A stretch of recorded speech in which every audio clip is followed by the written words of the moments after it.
Have you learned about the upgraded Stacktrace feature of the renewed Jennifer? Let's find out now.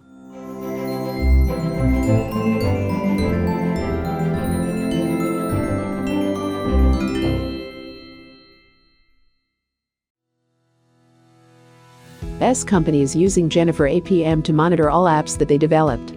Diggy, one of the S company developers, is developing an app based on the Java platform called Backend App. And of course, he uses Jennifer APM to monitor the app that he developed. Cindy, one of Diggy's work team who gets the information about the recent update of the Jennifer APM, comes to Diggy's desk. He tells Diggy that Jennifer APM has renewed many features and its UI UX in the recent update. One of the features that added to the newest version is the stack trace for the not profiled area in the detailed X view pop-up window. This feature can collect stack traces by doing sampling-based performance analysis. Diggy is curious about what Cindy says, then he tries to update the Jennifer APM to the newest version. After updating it, Diggy then tries to monitor the backend app that he developed with Jennifer APM. Because Diggy has set the alert notification to be sent on his Telegram, he gets the notification from Jennifer APM on his Telegram. The alert shows him about the transaction that has an error in it. Then he goes to the XView chart to see those transactions. From the XView chart, he finds that there are many transactions that take more than 7 seconds and even more than 12 seconds. Before checking it in the detailed XView analysis pop-up window, he goes to the setting legacy, then he chooses auto stack trace. In the auto stack trace setting, Diggy can check the default setting on how the Jennifer collect the stack trace for all domain. Or, he can also activate a specific setting for an instance. Because he wants the Jennifer APM to collect stack trace for a specific instance, he clicks the Add button, and he changes the default setting and sets the critical time to 2000 milliseconds and the collection interval to 100 milliseconds.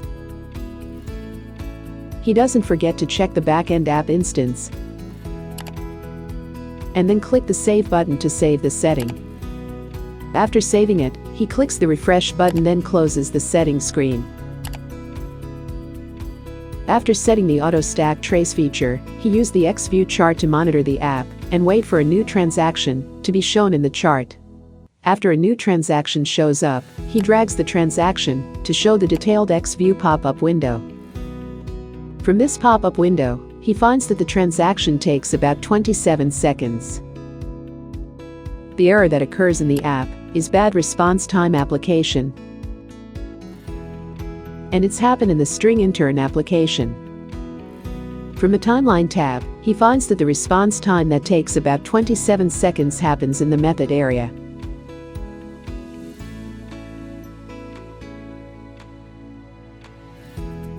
It's also shown in the section tab.